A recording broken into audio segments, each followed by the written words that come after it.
दीपक काय बोलतो? कसा आहेस? बस मजेत. बोल, कशाला बोलवलंस? काय बोलायचं होतं इतकं महत्वाचं? काहीतरी महत्वाचं तुला काही बोलायचं नाही, होतं माझ्याशी. थोडंसं जीवनामध्ये जरा सगळं अलग चाललंय आजकाल. काय झालं? काही महत्वाचे डिसिजन्स आहेत, काही निर्णय आहेत, जॉबच्या घे ना, तू रिलेटेड, तर घरच्या बाई, रिलेटेड, तुझे- लग्नाच्या रिलेटेड. हां मग काय करायचं काय नाही करायचं कळत नाही. उडी घ्यायची आहे, सगळ्या गोष्टी करायच्या आहेत. ओके, मग यात माझी काय हेल्प हवी तुला? हेल्प म्हणजे अशी काही आहे नाही रे, पण निर्णय घेऊ ते निर्णय खरे पुढे जाऊन मला फायद्याचे ठरतील का नाही ठरतील का, तेव्हा त्याचा मला दगाफटका होईल. त्यासाठी मला तुझं गायडन्स पाहिजे. ओके, म्हणजे करू की नको? करू ही का अजून नको चिंता करू? तुला सतवते. सतावलं. ओके. निर्णय काय आपण बघतो, आपण विचार करतो आणि ते घ्यायच्या वेळी मग आपण कन्फ्यूज होऊन जातो. आणि त्यानंतर मग लोक आपण प्रत्येकाला आपल्या मित्रमैत्रिणी किंवा रिलेटिव्समध्ये या सगळ्या गोष्टींचं आपण हे करतो, प्रत्येकाचे सल्ले घेतो, पण प्रत्येकाचे सल्ले हे वेगवेगळे असतात. बरोबर. सगळ्यांचे सल्ले ऐकून आपण पुन्हा एकदा कन्फ्यूज होऊन जातो. एक असा योग्य सल्ला किंवा मला जो निर्णय पटतोय त्या निर्णयाला पुढे जाऊ, तो निर्णय पुढे ठरवू का नको ठरवू.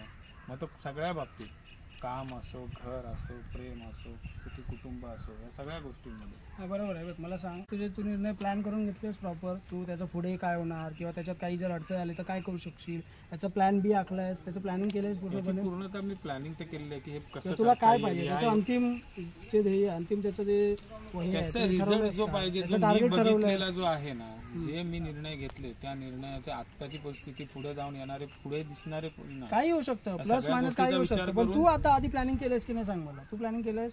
मी केलंय प्लॅनिंग. फक्त निर्णय मग हे बघ, घ्यावा का हां, न, त्या निर्णयावर ठाम राहावं की न राहावं, ते होऊ शकतं. साहजिक आहे की कधी कधी आपल्याला घरच्यांचा पाठिंबा नसतो किंवा जग काय म्हणेल, लोक काय म्हणतील, याचा आपण विचार करत बसतो.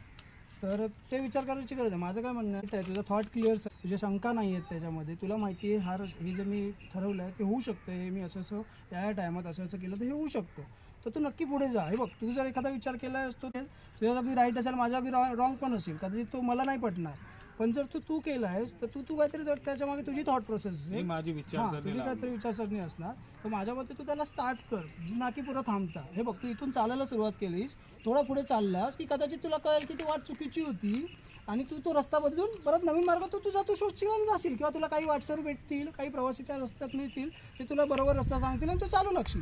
पण त्यामुळे काय होईल की तू तुझा रस्ता इथून स्टार्ट केलेला असशील, अर्ध्या वाटेत तू पोचलेला असशील, जिथून चुकशील तिथून तू परत काट्याचा मार्ग काढशील. हां, पण काय होईल माहिती आहे, जर तू चालूच नाही केलंस ना तर तू पुढे काही दिवसात पण इथेच उभा असशील आणि पुढे इथेच थांबलेला असशील आणि पुन्हा काही वर्षांनी मला हेच म्हणशील, जग पुढे चाललंय, मी मागेच राहिलो आहे, काही करू कळत नाही. हेच होईल, कारण दुनिया फक्त बोलायला आहे, पण तुला हे तुझंच घडवायचं आहे. त्यासाठी म्हणतात तुझ्या जीवनाच्या शिल्प. मी जरी डिसिजन घेतला, तो डिसिजन मान्य जरी ठरला तरी लोक मला ठीक आहे ना, होऊन देत ना. आणि चांगलं पहिल्यांदा झालं तरी सक्सेस लोक कोणालाच माझं नाही मिळालंय. स्तुती करणार आहेत. पहिल्यांदा सक्सेस कोणालाच नाही मिळालाय. एखादा चुकला डिसिजन, ठीक आहे, चुकला, पुढे गेलो, परत नवीन डिसिजन भेटला, गाडी बदलायची, चुकीची गाडी कळाली, बरोबर गाडीत बसूया, आपण पुढे चालूया, चालत राहूया, आपण थांबूया नको, थांबला तर संपला.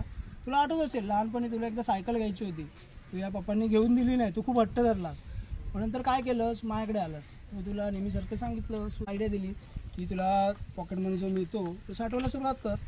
ठीक आहे, त्यावर्षी तुझं ते स्वप्न पूर्ण नाही झालं, पण त्या वर्षीपासून तेव्हा मी सांगितल्याप्रमाणे तू सुरुवात केलीस, पुढच्या वर्षी तुला हवी होती त्याच्यापेक्षा तू चांगली सायकल घेतलीस तुझ्या पैशाने, आणि त्याचा तुझ्या डोळ्याचा जो आनंद होता, तुझ्या चेहऱ्यावरचा आनंद होता, खूप बघण्यासारखा होता. तुला आठवत असेल अजून तुझा तो चेहरा मला सुद्धा आठवतो, बरोबर ना?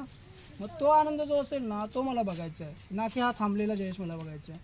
समजलं? त्यामुळे चालायला लाग. ठीक आहे, चालू कर, स्टार्ट मार, आगे जाओगा देखा जाएगा.